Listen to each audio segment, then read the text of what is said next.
the uninitiated, if you will. So that'll be a whole other division, if, so to speak, of our publishing. Many devotees have asked for something like that. And then we were having a meeting this morning about videos, also producing a number of videos. That's in progress.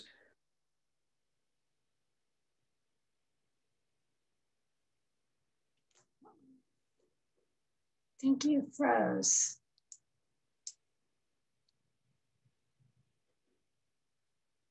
I don't know if you can hear me. Signed off on it before we can send it back to him and make him redo it all through editing.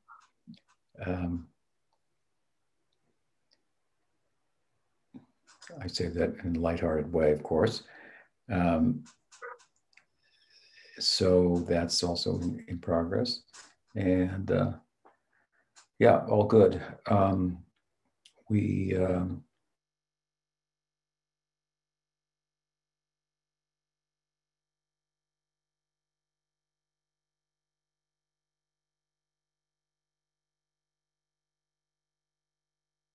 screen seems to have frozen. Yeah. Yes, you can. Okay. And we'll see how that develops. I see Chidhari on the screen. We're looking forward to his coming out here and assisting us as he, there's Gurnishta. Some technical assistance here. Extending it has to be in the hub. Working better for you in that. Okay, thank you. Yeah. Some technical assistance that should improve the presentation here. So he's going to be, living in the area and helping us develop further Audarya. So that's nice. So that's basically what's going on. I am in my room in South Bay in Palo Alto today, in case you're wondering. Yes. The backdrop. And so we'll go ahead and take the questions. Yeah, so today we have so far 5 questions, just to give you some idea. And the first question is Chitahari. Yes, go ahead. Good morning, can you hear me? Yes. So my question centers around the idea that I was reading an article recently where Prabhupada said something to the effect where a person could be running a huge business or even a country and be a gopi within, as the example used. And I've thought a lot about this over the years. It's that idea of doing Gauna Bhakti, I guess, or being absorbed in Bhakti internally while doing whatever. The idea of Bhakti being that powerful. But it strikes me that, or it seems to me that in order to be able to do that, you have to have some pretty substantial standing in Bhakti in the first place. And so the conundrum is kind of like, well, if you're busy doing these other things, how would you get that standing? Does that make sense? Yes, it does. There is, of course, a statement in the 11th canto of the Bhagavatam. I forget the verse, but it informs us that Dharma, Artha, and Kama, which is the world, acts of a virtuous nature, those actions that are in pursuit of our security, Dharma, Artha, and Kama, those in pursuit of our sensual pleasure, can all be included within or part of bhakti, which speaks to its power, its generous nature, and its power that exceeds, for example, other transcendental paths of, for example, yoga and jnana. That's not a possibility. And I think that, Prabhupada's statement is probably, along those lines.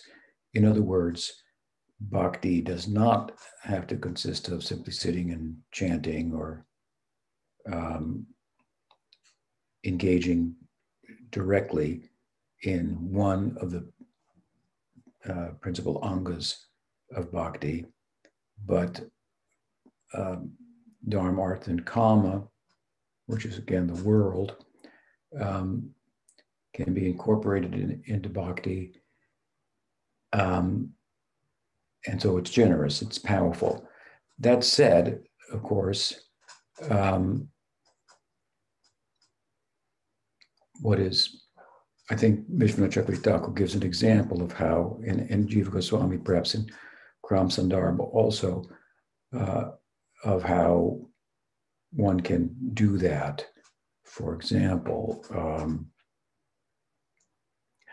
in terms of artha, raising money, and building temples with it, above and beyond one's necessity for survival at a reasonable standard. As I have often said, and more in the past than recently, to use your fund money or your what do they call it, disposable income, or over and above your immediate necessities and so forth, to spend it on Krishna conscious activities. So that's just one example. I forget the examples they give for common and dharma, but the point being that dharma, artha, and kama are the world. Moksha is beyond the world. The world can be incorporated in bhakti, such as its power, such as its generosity. But we shouldn't have a generous view of ourselves in that regard, and think that, well, as such, whatever we do in terms of dharma, artha, and kama, or worldly involvement, because we're a devotee, it's all bhakti. It's not. And it's, of course, the texts that I refer to are core texts and all were written at a very different time, when householders, which is typically, the worldly life as opposed to an ascetic or a renunciate, were living in a Hindu culture, and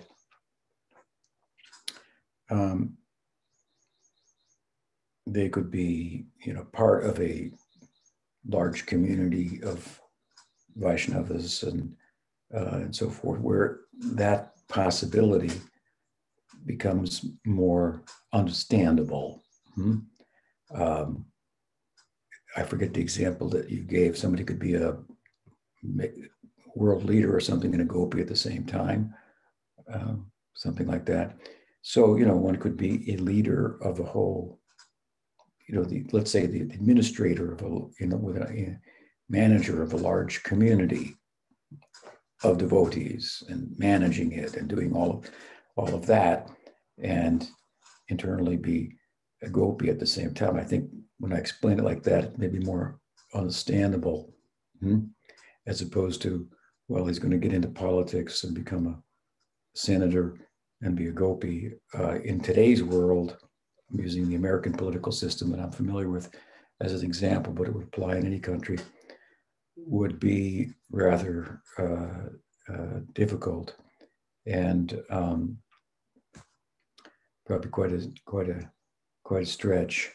So I think that the principle is there and understandable, but it needs to be considered in terms of the time, place, and space, and I think it needs a conservative type of interpretation rather than a liberal, generous one that will end up as a disservice to us, because we'll think we're doing bhakti when in fact we're not. Now, of course, there are sakama devotees, or sanishta, without nishta, without a fixed goal, without a clear idea of the goal, and distracted by other ideals, other goals, but at the same time being a bhakta, that's a different thing.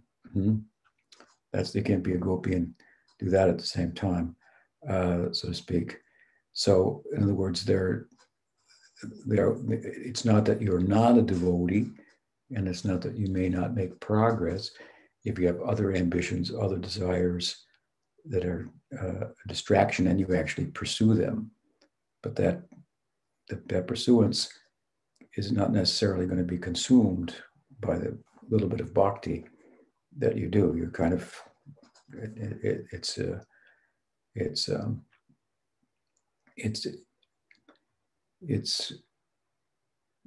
one needs to come, I think, from a sanishta devotee, using now, as I am Balaji Vijayabhushan's terms, to a parinishta devotee, where one's involvement in worldly things is only out of social custom and without attachment to it. So in that one sense, is sanishta, she has other desires and for kama, dharma, and artha, and pursues them, and also does bhakti. That's one thing.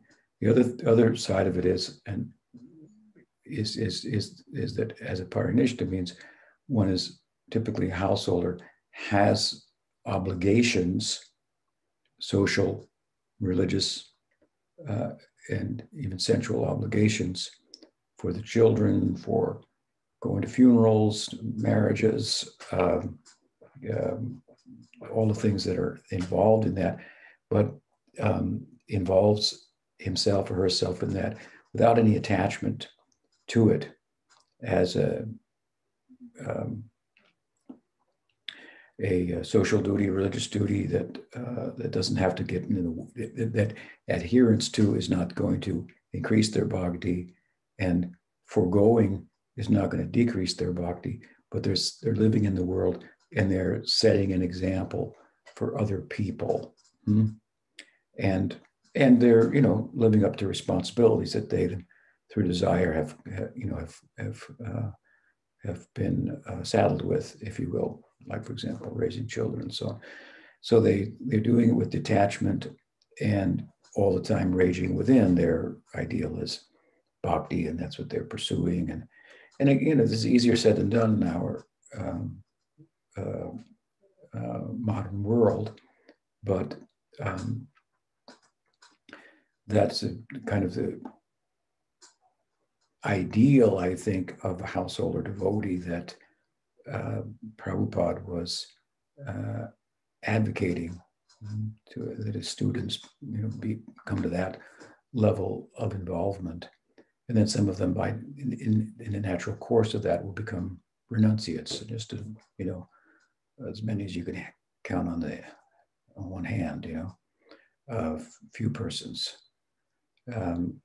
So I think that's the general idea. And statements like you cite of Prabhupada seem to stretch the idea and make it harder to fit between your ears, so to speak. But I think that addressing as I am the principle, it's understandable. And he was very, he had very grandiose kind of ideas about spreading Krishna consciousness, and sometimes he would speak very generously, and realizing people couldn't give up ambitions and things and whatnot, and still. So speaking about a principle and stretching it a little bit to for the sake of propagation, I think is an example of that kind of statement. Otherwise, there are great devotees, even associates of Mahaprabhu, who were obviously like that, we had Brajprataparudra. He was a king of Puri. Of course, it's the king of Puri, and it's Jagannath's, temple that he's presiding over, and so forth. You have Ramananda Roy, who was also had a political post, and so forth, and others. And they, in their context of that, their own time in society, they were very much in worldly positions, but were devotees within. So that's kind of the idea. But again, in our times, it's harder to do that. And really, we should try to let our life revolve around our sadhana instead of our sadhana revolve around our life. If we expect to make tangible progress. Does that help?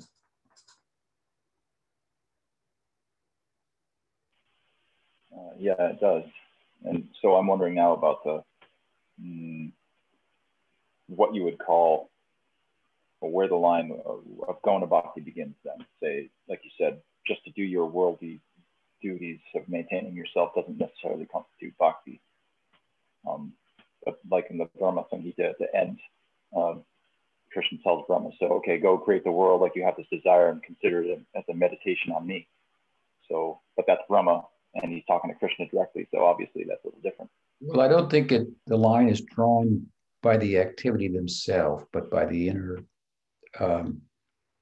intention and conception of the devotee. So what's the demarcation between I'm involved in karma or I'm involved in bhakti? It depends how, it's not the activity necessarily, but the intention behind the activity.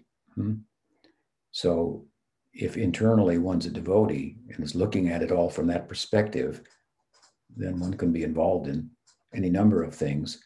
And those things can be, as you're referring to it, Gona Bhakti or Arupsiddha Bhakti, designated as Bhakti.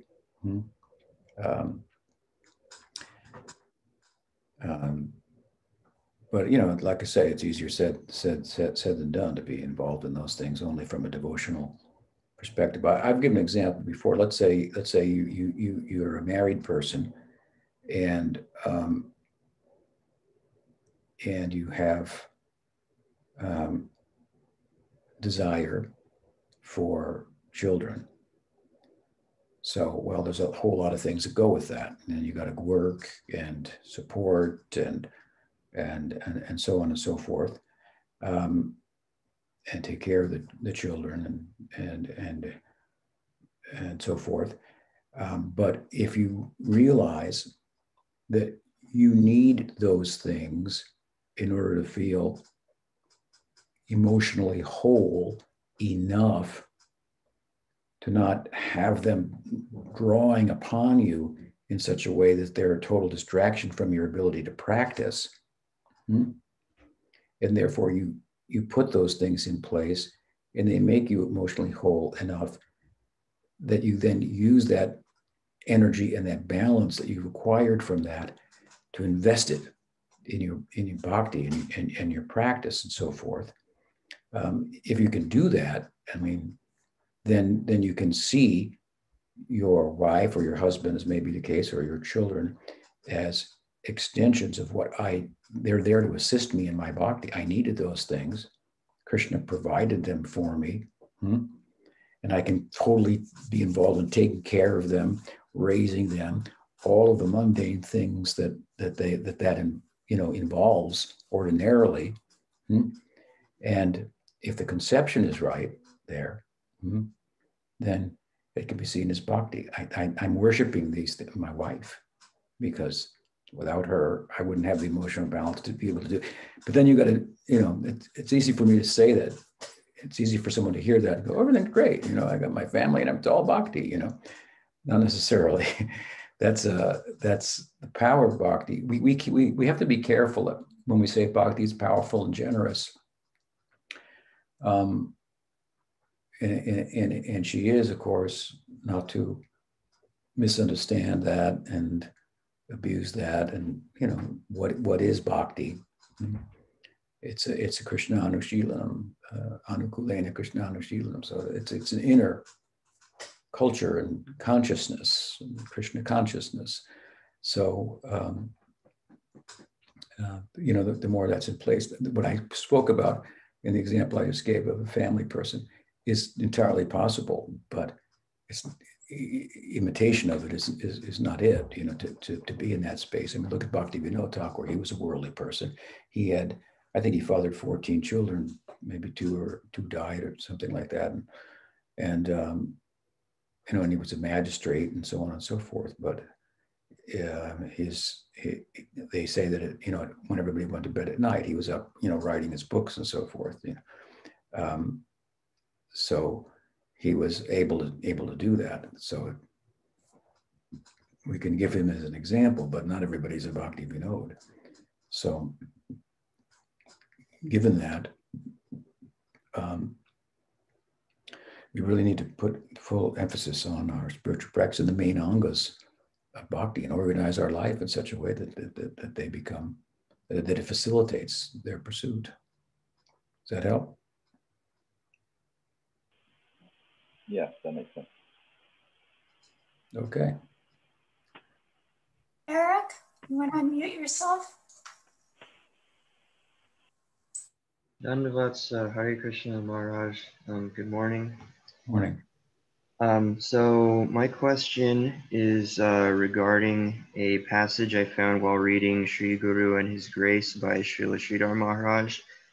And it says, we have to follow the spirit, otherwise after Janavadevi, the wife of Lord Nityananda, up to Vipin Goswami, from whom Bhaktivinoda Thakura took initiation, there are so many unknown lady gurus. Through them, the mantra came to Vipin Goswami, and from him, Bhaktivinoda Thakura received the mantra. We accept Bhaktivinoda Thakura, but should we count all these ladies in our disciplic succession? What was their realization? So I'm a bit confused as to what this passage is saying. Is he saying that the female gurus in the lineage through whom the mantra came to Bhaktivinoda Thakura are not to be counted as part of the parampara, or due to their lack of realization, as kind of mentioned toward the end of the quote, if they lack sufficient realization, how could they effectively pass the mantra on to their disciples? I was under the impression that there isn't really any particular distinction in Gaudiya Vaishnava philosophy regarding men and women in terms of potential to attain high levels of spiritual advancement, function as guru, etc. So, or maybe I'm perhaps misinterpreting a number of these points. Could you please clarify this quote and what exactly Srila Sridhara Maharaj is saying? Yes. First of all, you're correct. There's no difference between men and women in terms of their capacity to advance in Krishna consciousness. There's no difference between the nishta, the ruci, the asakti, the bhava of someone in a woman's body or someone in a man's body. I learned that from Srila Maharaj and from Srila Prabhupada. So that is the teaching. And obviously you thought that was the case too, because it is, and it's an obvious point. Sridhar Maharaj's statement is really not about women per se, but it is about the idea that was prominent at the time that is often referred to as Siddha Pranali. Siddha means perfect, Pranali means line. So after a certain point in Gaudiya Vaishnavism, there became a prominent system for giving initiation, a system that is a departure from, for example, Hari Bhakti Vilas. Hari Bhakti Vilas speaks about initiation, and I think it speaks of 3 different procedures. If you can't do this, do this. If you can't do that, do this. And the last one being impart the mantra at an auspicious time, something like that. That's the essence of it. Bas, done. So along with that, any number of details could be incorporated into the procedure of imparting the mantra. And this the system of, as it's referred to as Siddha Pranali, is an example of certain details coming to be the dominant system. And I think that this was attention to such details and having such a system was much the work of the caste Goswamis. I don't speak of them in a pejorative sense here, but as a certain type of devotees. For example, followers of Rupa and Sanatana were all so many married people, and they took over the temple worship and carried on the lineage and so on and so forth. Along with them, of course, you had ascetics, extraordinary renunciates, and so forth. And while this system of Siddha Pranali, which I'll go into the detail of, was in place, you also found ascetics who are just beyond, such a system and did things in whatever way they so saw fit to give initiation. It didn't follow their method didn't follow all of the procedures set up by the caste Goswamis and so forth. Not that there's anything necessarily wrong with those procedures. And they may have got the inspiration, from what I can tell, to some extent, from Gopal Guru Goswami, Dhyan Chandra Goswami, although in their works, the term is not mentioned, and the concept as it was, or the system as it was at the time of Bhaktivinoda and Pujapad Sridhara Maharaja, and even our times, was is not described in their texts.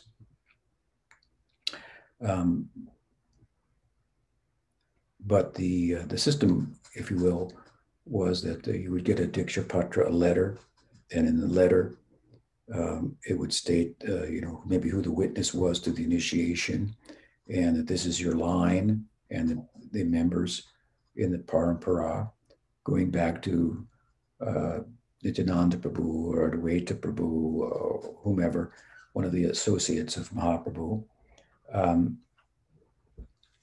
would be, their names would be there. And then on top of that, they would give the names of their internal bhakti swarups. So you'd have Vipin Bihari Goswami, who was the initiating guru of Bhaktivinoda, and then he has his internal swarup, and then the idea would be that that in their practice, their sadhana, then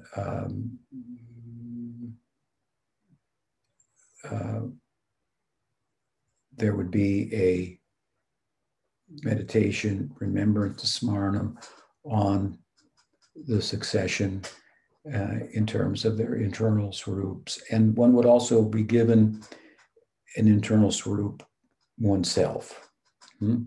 Your swarup is, you're such and such gopi. This is your dress, this is your service, and so forth. So you'd have these details about each of the members.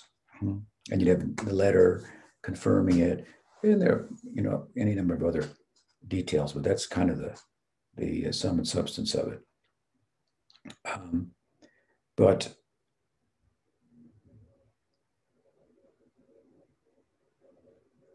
it's not necessarily the case that all of the persons in the parampara were actually siddhas. Maybe their guru gave them, this is your siddha, swarup, and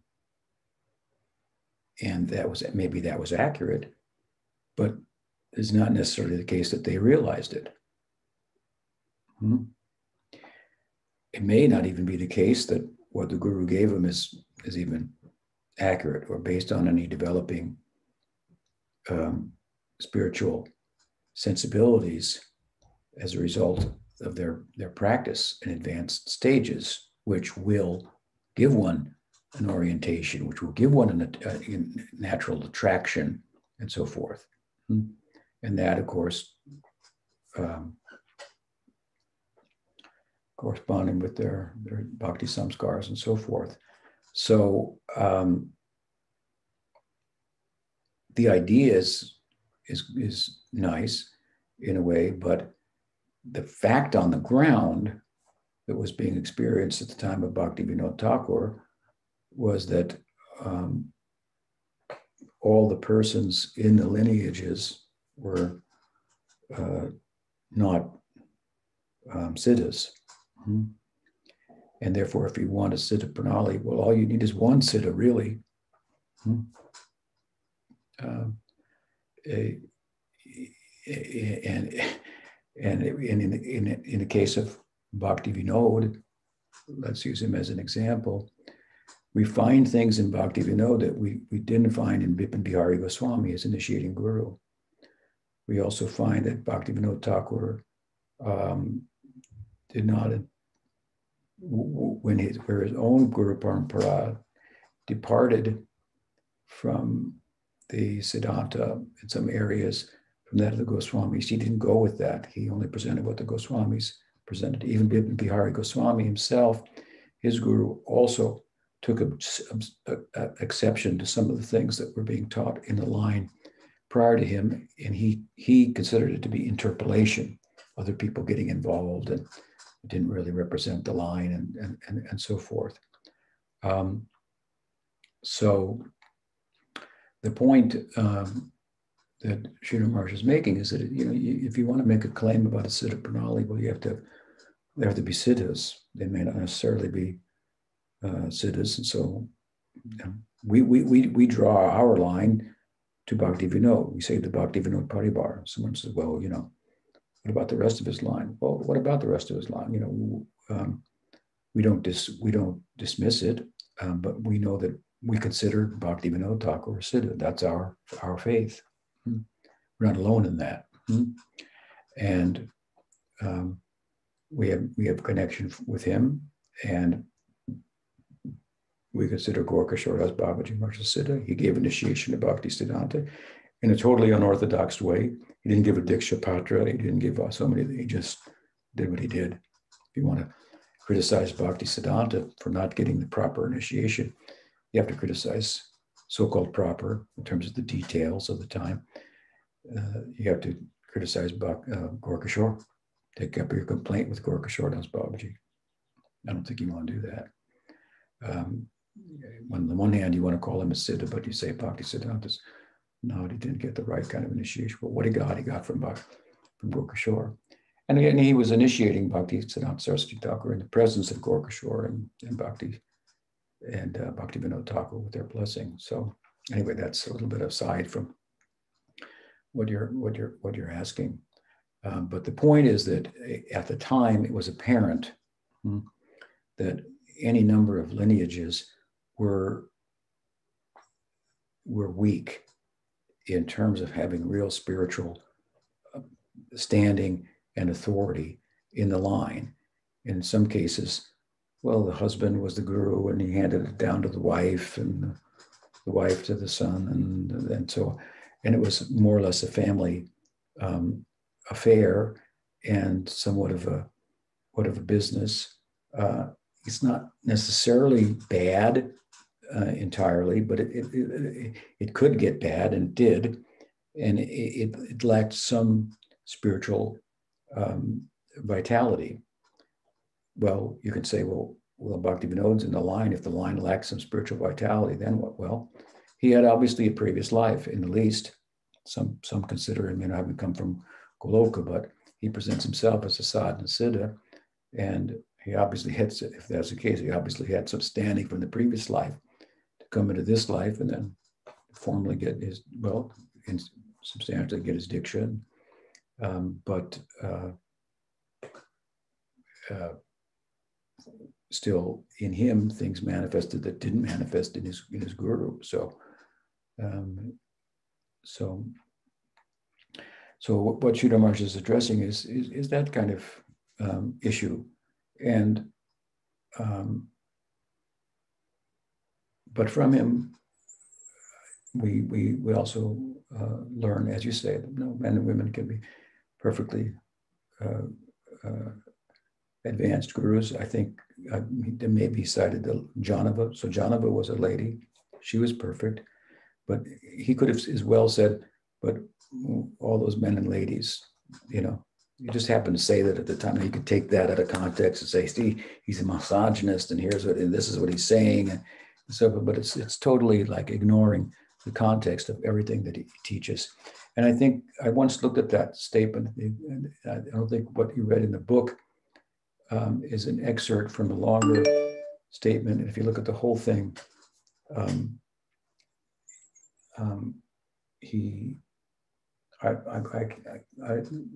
trying to dredge my memory, but I believe that he said something that would, you know, resolves that confusion or way of thinking about it, that he's somehow diminishing the spirituality or the possibility of spiritual advancement for women. That's not at all the case.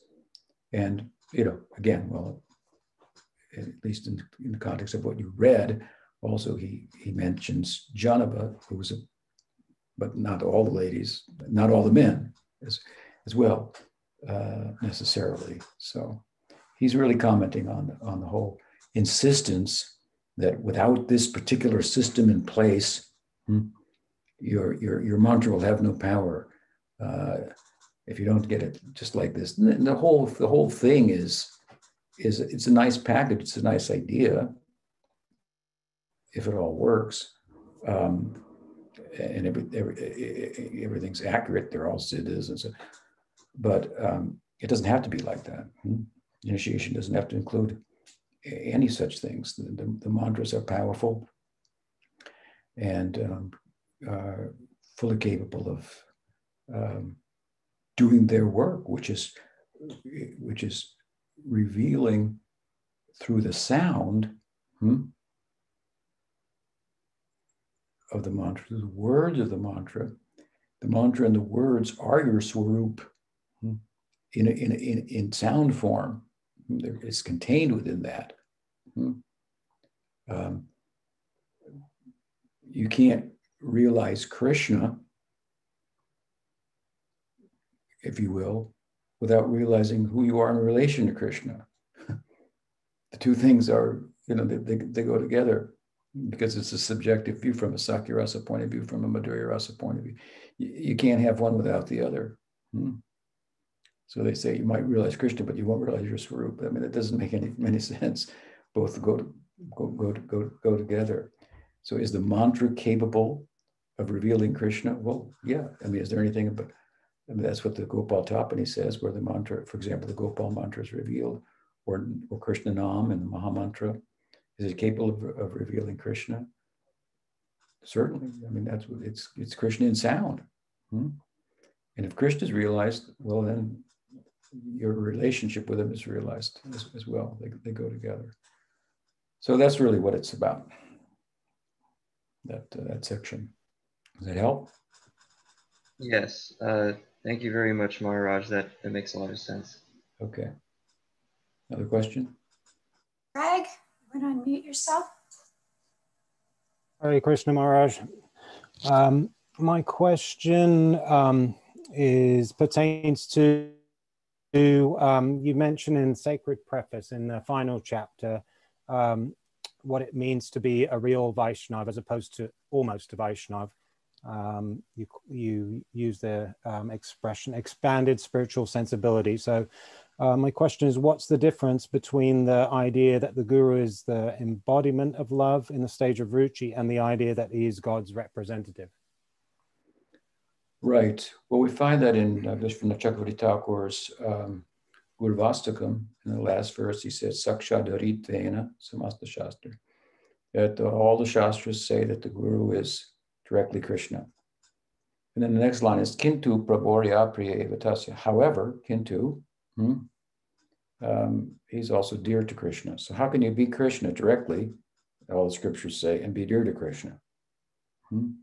So that what that means is that the extent to which the guru is directly Krishna, there's a caveat to that.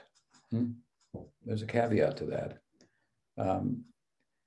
And which distinguishes the sense in which we say the Guru is directly Krishna from the way in which a Maya body will say that the Guru is Krishna. They speak about it in an absolute sense. We speak about it with some measure of spiritual relativity. And the idea is that the Guru is Krishna, one with Krishna. Just like I might say, he and I are one. The two of us, we're on the same page. You know, you're going to get the same opinion from both of us. We're friends, something like that. So, therefore, the Guru is dear to Krishna, and as a devotee, loves Krishna with a particular bhava, and because he or she does, he fully represents, she fully represents Krishna. Doesn't give you some other idea other than what is the Krishna conscious idea, and therefore is the principal focus of the disciple, the Guru, because it's kind of Krishna and a tailored custom representation, you know, for you in your circumstances, and one feels like that. Therefore, one expects this is my Guru. The way she talks about it, the way he talks about it, just really resonates with me and calls and causes my faith and to be nourished in my practice and so forth. So in that sense, the Guru is the main focus. So there's that's the idea. Does that help, or is there something more to your question that I'm not getting? Well, my question was really just, what's the difference between the Guru being the embodiment of love and God's representative? Well, as the embodiment of love, what is spoken about there is that the Guru is the embodiment of a particular kind of love. So let's say the Guru is the embodiment of Gopi Bhav. Gopi Bhav is love of Krishna. So Radha is the embodiment of love of Krishna. Lalita, Vishaka, Rupa Manjari, they're all examples of nuanced examples of embodiments of love. They are love personified. Love has a form, love has a shape, takes a shape in order for it to express itself, right? So the Guru has a particular bhava, and he or she is that bhava internally. So that's what it means that the Guru is the embodiment of love. And then we say that the Guru is the representative of Krishna. It means that he or she, aside from love, be the embodiment of love of Krishna in a particular way, which is going on internally, externally is representing Krishna and his teachings accurately to all the world, and set an example in his sadhaka deha, his practitioner's body, as how to conduct oneself for other sadhakas. So in the sadhaka deha, we can say he's the representative of Krishna, teaching the teachings, setting a good example, and internally, he's the personification of, what did we say, of love? Embodiment of love, of a particular kind of love. And in due course, we become, through following the Guru's teaching and example, we become acquainted with his internal side as well. And therefore, even after the Guru passes away in terms of his sadhaka deha and in that role, we have a relationship with him in the spiritual world. As being in his group or associated with, friendly relationship with, let's say your Guru's in Sakya-rasa, and then the devotee happens to be in Madhurya rasa, based on previous associations and whatnot, so on and so forth. Then they still have a relationship in the spiritual world. Or if they're in the same group, in the same bhava, then obviously. So does that help? Yes, thank you very much. Okay. Very well. What else? The next question is from Annapurna. She wrote to me privately, and it just says she would like you to talk about Govinda Mandal Astakam, composed by Sri Jiva Goswami. Govinda what? Govinda Mandal Astakam. Okay, I'm not familiar with that. I'm not sure if that name's correct. I never heard of that book, Govinda Mandal Astakam. But I mean, if there's an Astakam, it's 8 prayers. Yeah, Astakam means 8. Astakam means 8. 8 prayers in glorification of Govinda. I'm not, I haven't studied that book. I never heard of the book, but it may exist. I can't comment further than that. So then we'll go to Tadas. Has a question? Unmute yourself. Hare Krishna Maharaj. I would like to ask a question. Many times I have heard in Prabhupada lectures or have read in his purports when he's speaking about superiority of Vaishnavism over other religions or paths. So his main argument is that in Vaishnavism there is no beginning. So that means there is eternal and there is no end of this path. When at the same time, other religions, they have like exact date when they started. So that means it will end at some time. And at the same time, in your lectures, I have heard many times when you describe 6 Goswamis as architects of our path, and it like sets like a beginning. So the question would be, which part of Vaishnavism is eternal that Prabhupada speaks about, and does it mean that that part which was started by 6 Goswamis, it will end at some time? Yes, okay. I think that to answer your question, I think that first of all, sometimes when preaching, you may use an argument, and if it works and serves your purpose, then fine. Later on, the argument may be found not to be as effective because of other information and so on and so forth. So there's some relativity to it. I saw Prabhupada make arguments based on information that he had in order to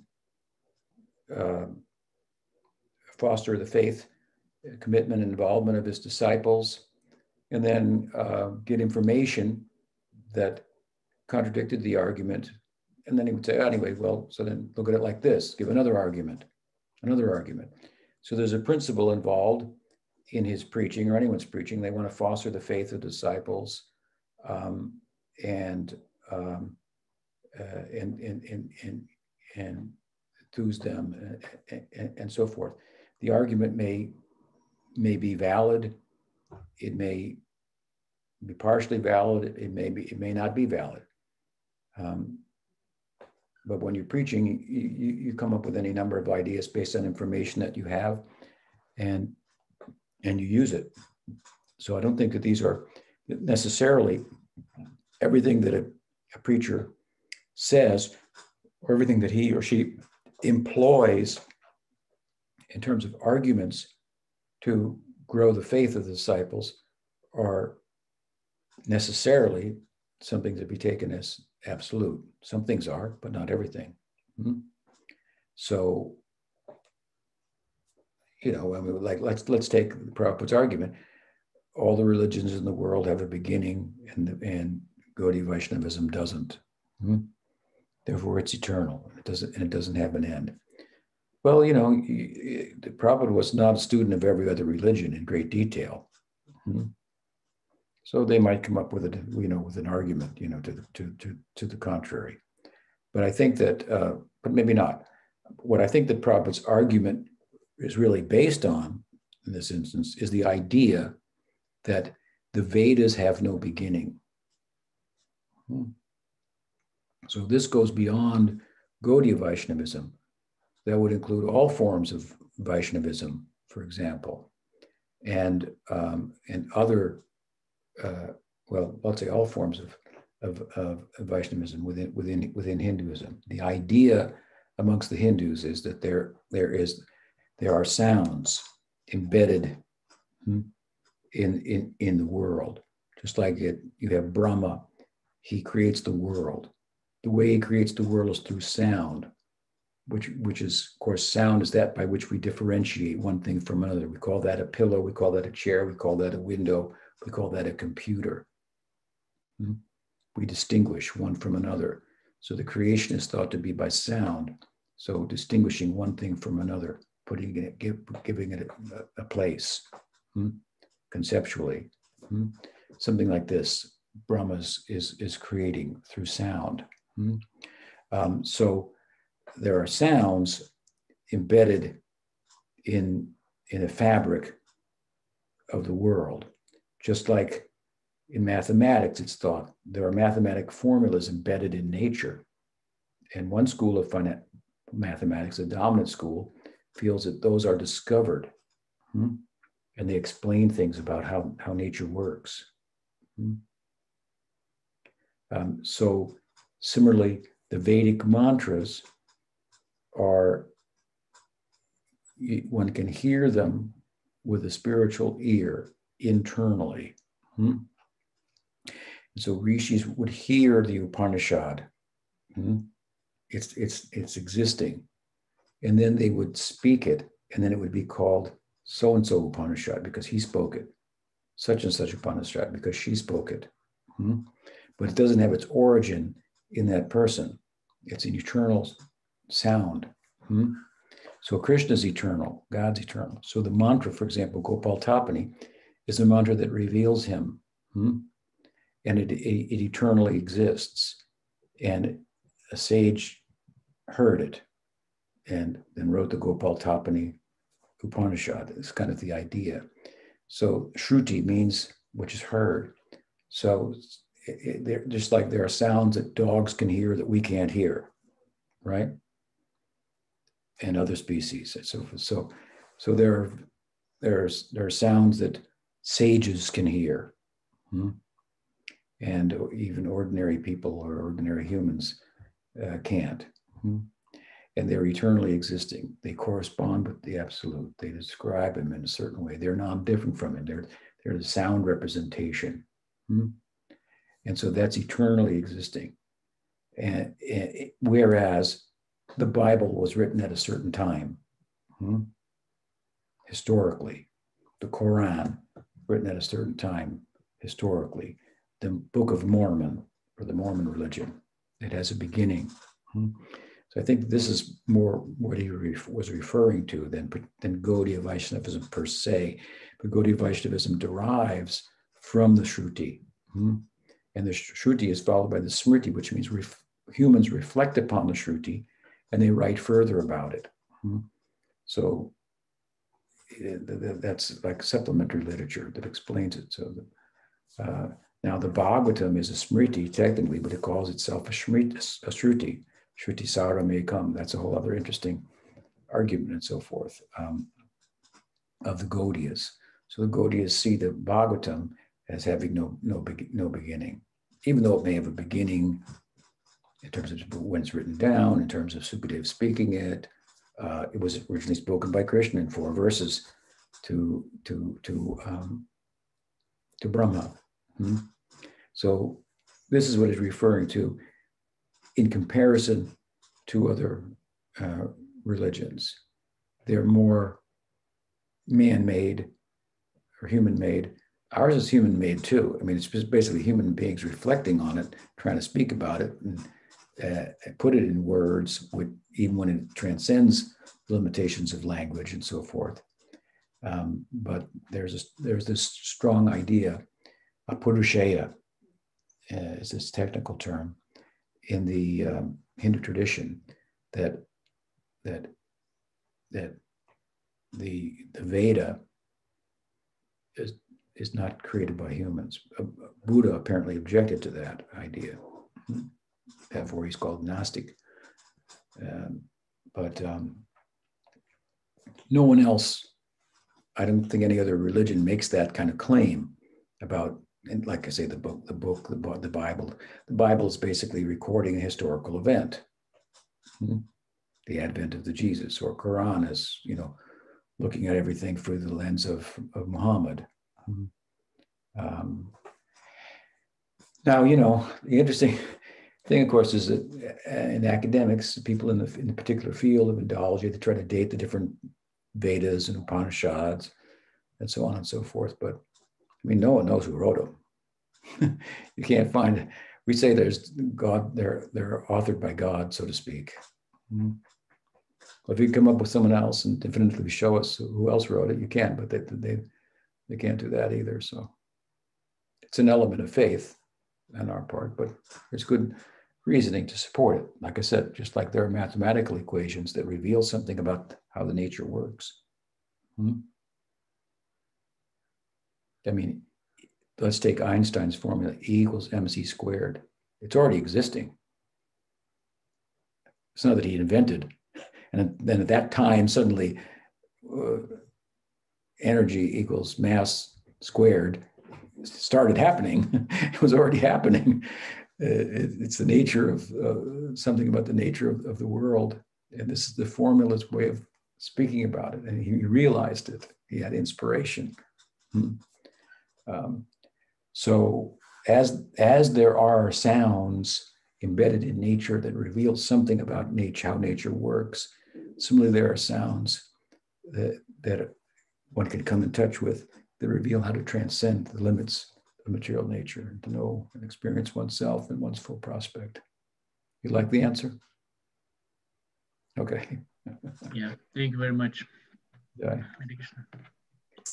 So we answered 5 questions, right?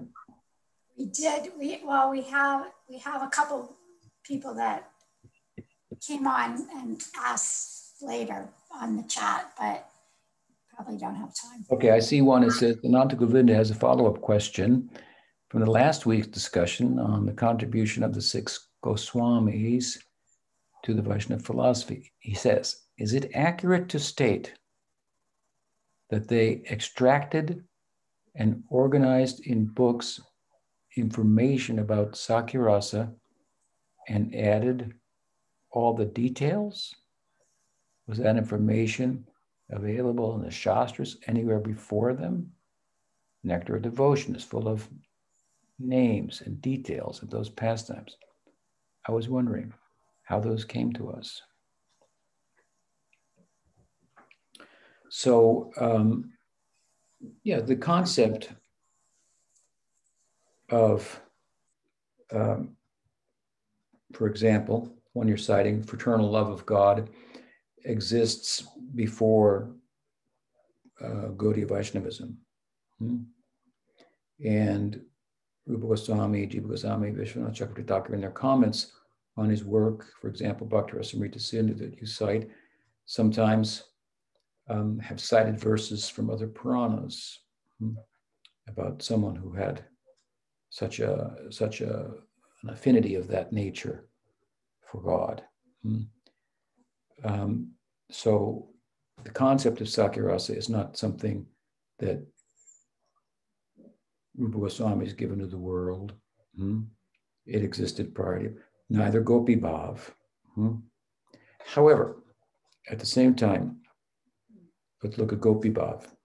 Within Gopi Bhav, the idea of Radhadasyam, of which there are different forms, the extreme form of which is sometimes referred to as Manjari Bhav, that is something that is unique to Gaudiya Vaishnavism. To look at the Sakyarasa also, there's a unique contribution of Rupa Goswami within the idea that there's a possibility of friendly love for Krishna. I mean, obviously, friendly love for Krishna didn't originate with Chaitanya Mahaprabhu's dispensation. at a particular time, because Krishna appeared long before Chaitanya Mahaprabhu and he had his friends. So if we look at the Bhagavatam, for example, we see Krishna has friends. Some of them are mentioned there, and the nature of their rapport and their relationship is mentioned. So the idea that there could be fraternal love of God is found in the core texts, like the Bhagavatam, for example, which predates Chaitanya Vaishnavism and the works of the 6 Goswamis. But what they've done is revealed something about that Sakya Rasa that has never been understood before, as they did, for example, about Manjari Bhav and other details about Gopi Bhav, different types of Gopi Bhav. And so, I mean, you won't find that anywhere. And so you have to think they must have been there when the Bhagavatam they're written about in the Bhagavatam. Here they are now in their Sadhaka Deyas in Gaur Leela, but previously they were there in the Prakat Leela of Krishna. They're members of that. They know it that well. Therefore, they can fill in the details. There's this kind of Saki and that kind of Saki, and so on. And similarly within Sakya Rasa, the divisions of 4 types of Sakya Rasa. The Saka, the Suhrit Saka, the Priya Saka, the Priya Narma Saka, details within that, and so on and so forth. And Rupa Goswami has done that with all the rasas, the different types of Dasya Rasa, different types of Shanta Rasa, the nature of Vatsalya Rasa. So chapter after chapter, he deals with this in Bhakti Rasamrita Sindhu. And so they have given, filled in details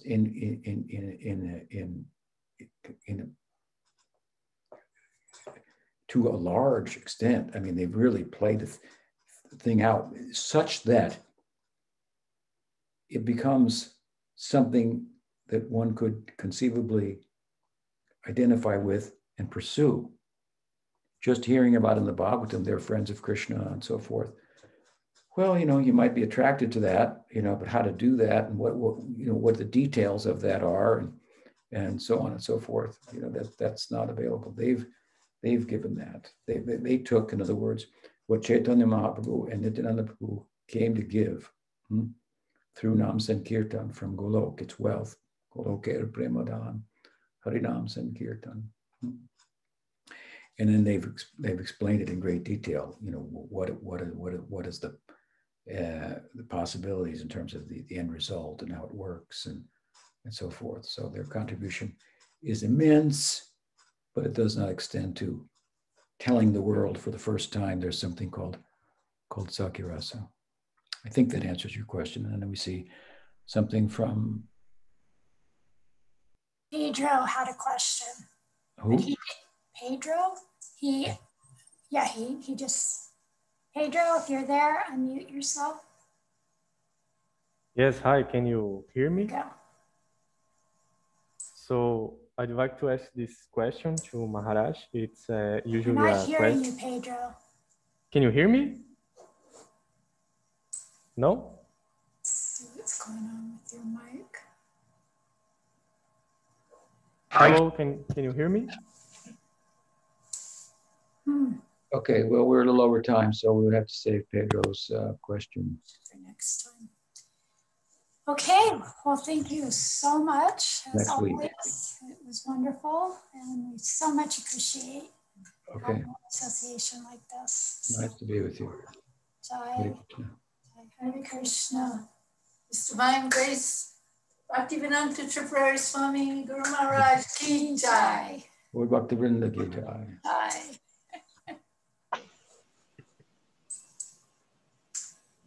Haribo, everyone.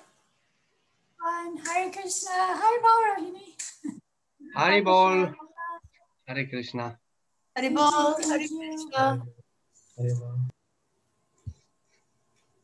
And we're also having Maharaj Bhaktivinoda Swami's classes going on.